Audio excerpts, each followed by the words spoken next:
पूरी दुनिया पर सिर्फ एक हुकूमत थी और वो थी सुलेमान अलैहिस्सलाम की। Welcome back to my channel. This is Reactopedia और आज हम एक बहुत ही इंटरेस्टिंग वीडियो देखने वाले हैं which is about prophet Suleman अलैहिस्सलाम। तो प्रॉफिट सुलेमान अलैहिस्सलाम मशहूर बहुत सारी चीज़ों के लिए हैं, जिसमें से एक सबसे बड़ी चीज़ है कि वो शैतानों से गुलामी करवाते थे और वो जिनों के साथ, जानवरों के साथ बातें करते थे और उन्होंने ही किंगडम ऑफ शीबा को फतह किया था। तो काफ़ी सारी स्टोरीज हैं जहाँ पे वो हुदहुद का भी ज़िक्र आता है, कैसे हुदहुद ने सुलेमान अलैहिस्सलाम को बताया था कि आप यहाँ पे अल्लाह की इबादत करते हैं और एक किंगडम है जहाँ पे वहाँ की मल्लिका शीबा सूरज की परस्तिश करती हैं। तो ये वो वाला इंसिडेंट मैंने सुना था इसके बारे में, तो आई एम श्योर इस वीडियो के अंदर बहुत सारी चीज़ें होंगी जो हज़रत सुलेमान अलैहिस्सलाम से रिलेटेड होंगी और जो हमें नहीं पता और हमें जानना चाहिए। So yes, today we will be watching a video about Sulaiman alayhi salam. So without wasting any further time, let's get into the video and see what is there in the video.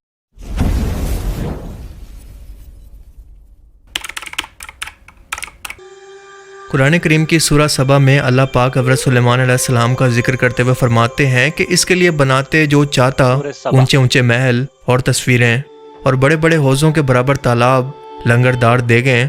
ऐ दाऊद वालो शुक्र करो क्योंकि मेरे बंदों में बहुत कम है शुक्र करने वाले। इस आयत मुबारक से हमें पता चलता है कि अल्लाह ने अपने पैगंबर हज़रत सुलेमान अलैहिस्सलाम को ऐसे मौजज़ात अता किए थे जो कि इनके अलावा किसी पैगंबर को क़यामत तक नहीं मिलेंगे। आज से 3000 साल पहले बनी इसराइल, जो कि हज़रत याकूब अलैहिस्सलाम की नस्ल से हैं, फ़लस्तीन के अंदर आबाद थे। ये कई कबीलों के अंदर तकसीम थे। इन पर उस वक्त बुत परस्त रोमी हुकूमत किया करते जो कि इंतहाई जालिम और जाहिल लोग थे। बनी इसराइल के पास ना कोई हुकूमत थी, ना कोई फौज और ना कोई सरबराह या बादशाह जिसके नीचे ये सब लोग इकट्ठे होकर इनसे जंग करते। फिर अल्लाह ने पहली बार अपना एक पैगंबर दाऊद अलैहिस्सलाम की सूरत में बनी इसराइल के दरमियान में भेजा, जो कि इनके पहले बादशाह बने। जब फ़लस्तीनियों से जंग के दौरान एक बहुत बड़े जायंट यानी बहुत बड़े साइज के फौजी से दाऊद अलैहिस्सलाम का सामना हुआ। दाऊद अलैहिस्सलाम उस वक्त कोई फौजी नहीं थे, बल्कि सिर्फ अपनी भेड़ें चराया करते थे। लेकिन जब कबीले के लोगों ने यह ऐलान किया कि जो भी शख्स इस बड़े जायंट से यानी जंगजू किस्म के फ़लस्तीनी शख्स से लड़ाई करेगा और इसे जंग के अंदर मात देगा, उसे हम अगला बादशाह चुन लेंगे। क्योंकि ये शख्स सामने आकर बार बार बनी इसराइल को ताने दे रहा था कि क्या तुम में कोई एक मर्द भी नहीं जो मेरा मुकाबला कर सके। लिहाजा दाऊद अलैहिस्सलाम ने सिर्फ एक पत्थर के वार से इस शख्स को, जिसका नाम जालूद था, इसे मौत की नींद सुला दिया और बिल्कुल शर्त के मुताबिक बनी इसराइल ने अपना पहला बादशाह दाऊद अलैहिस्सलाम को चुन लिया, जो कि पैगंबर भी थे। और इसके बाद इनके बेटे सुलेमान अलैहिस्सलाम बादशाह बने, जिन्हें अल्लाह ने बेशुमार मौजज़ात अता किए थे। मिसाल के तौर पर अल्लाह ने हवाएं इनके कंट्रोल में कर दी थी, जो कि इन्हें उड़ाकर कुछ ही मिनटों के अंदर वहां पर ले जाती, जहां एक घोड़े को भी पहुंचने में कई हफ्ते या महीने लग जाते।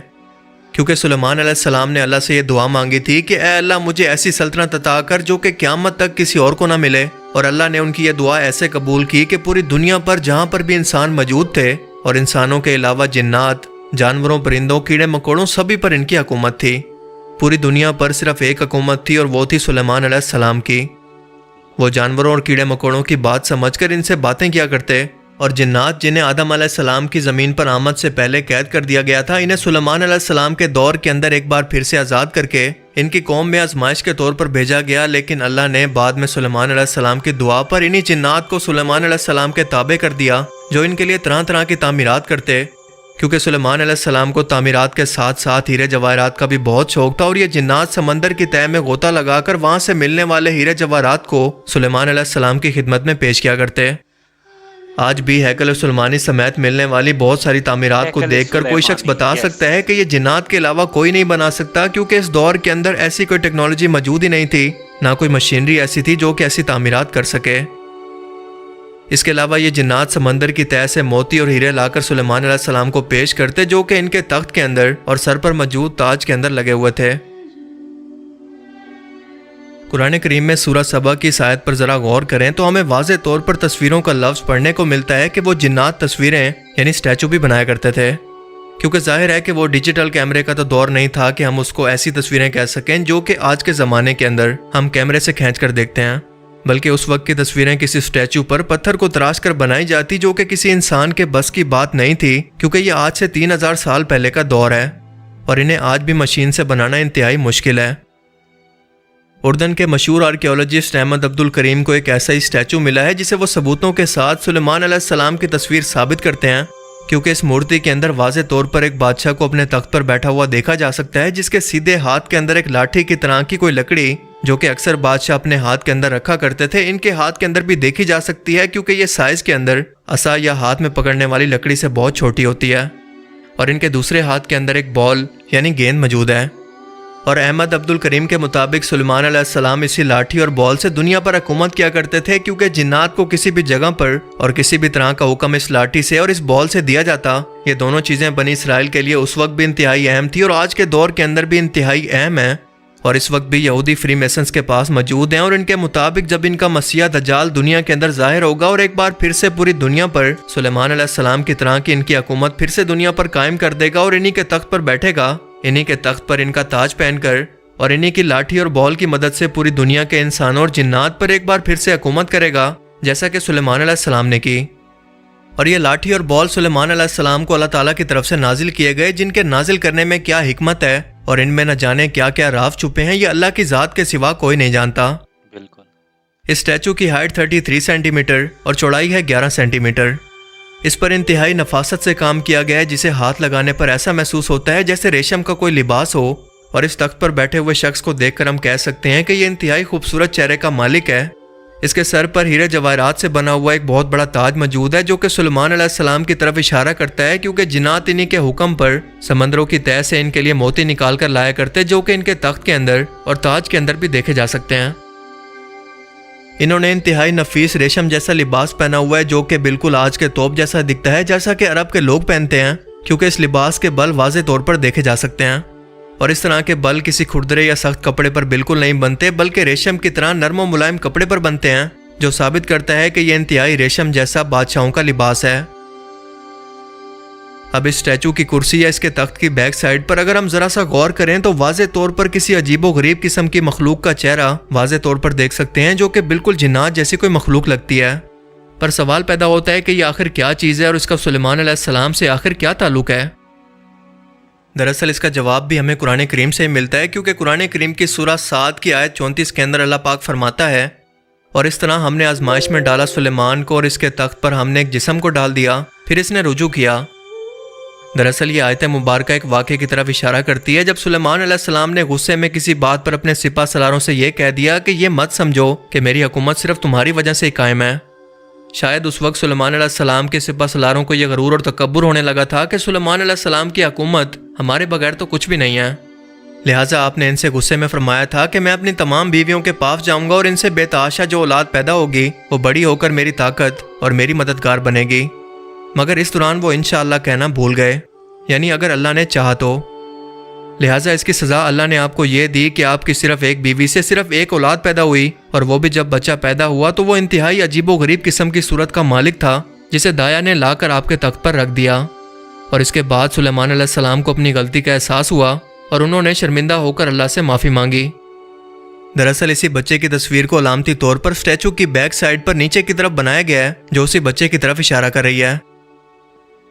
इसी मुजस्मे की बैक साइड पर सुलेमान अलैहिस्सलाम की एक और तस्वीर को देखा जा सकता है कि वो एक लोहे के हेलमेट के अंदर, जिसे जंगों के अंदर पहनते हैं, और लोहे से बना डिज़ाइन वाला जंगी लिबास पहने हुए खड़े हैं, जिसके अंदर हम वाज़े तौर पर देख सकते हैं कि खास किस्म के खूबसूरत पैटर्न इसमें बने हुए हैं, जो ताकत और हुकूमत की तरफ इशारा करता है, क्योंकि इसी पैटर्न के नीचे 2 इंसानी टांगे भी मौजूद हैं।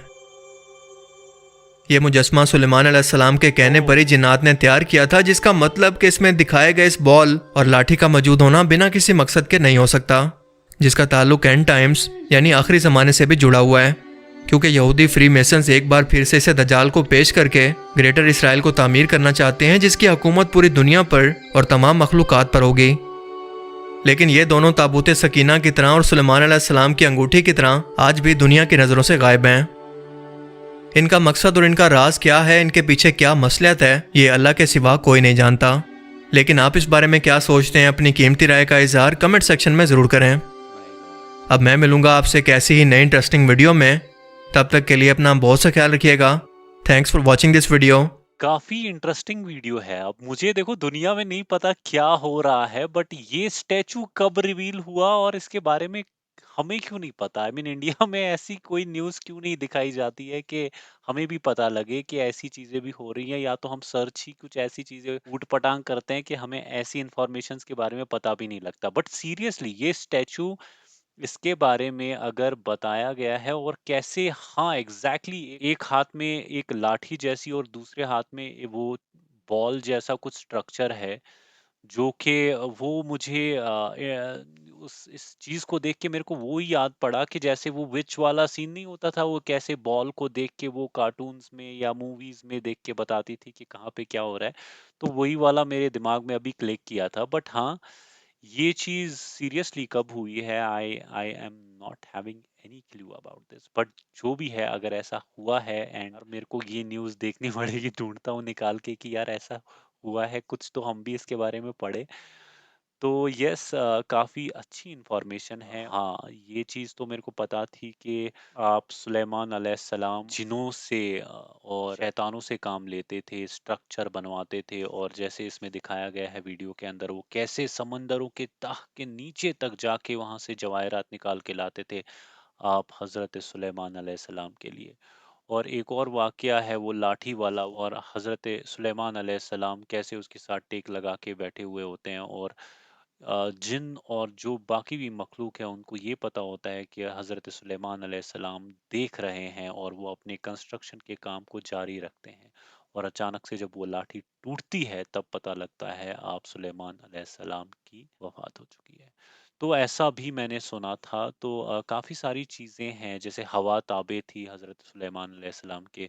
चलो इसमें वो हुदहुद का ज़िक्र नहीं है, और वो कैसे किंगडम ऑफ शीबा को कैसे उन्होंने फ़तह किया था, कैसे वहाँ पे वो सूरज की परस्तिश होती थी, कैसे उसको रोका था, तो वो सब चीज़ें नहीं बताई गई हैं। काफ़ी सारी अदर इन्फॉर्मेशन भी है which I will tell you, कि आप जाएँ, पता करें। काफ़ी सारी इंटरेस्टिंग इन्फॉर्मेशंस हैं उनके बारे में, तो आप जाएँ, पढ़ें।